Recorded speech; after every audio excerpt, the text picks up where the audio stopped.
what do you make of the language here? How is the U.S. trying to allay Turkey's fears?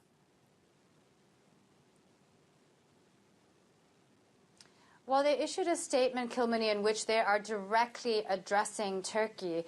They said, as you mentioned, this is not a new army or a conventional border guard, and they're directly addressing Turkey by saying, we are keenly aware of the security concerns of Turkey, our coalition partner and NATO ally.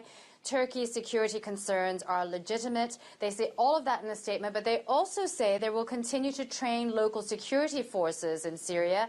And we don't know exactly what that means, which forces they mean. And the reason for that is that what the United States does not want to see is a reemergence of ISIS. And that's the reasoning behind training these forces, according to the Pentagon.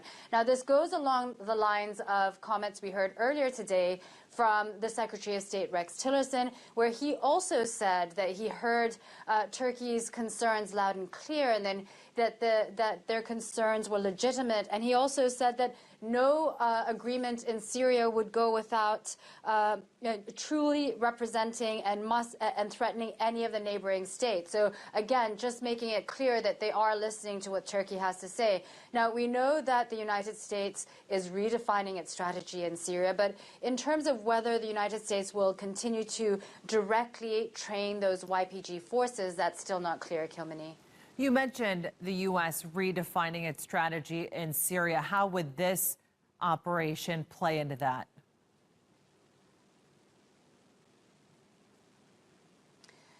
Well, one of their goals is to make sure that that ISIS does not reemerge.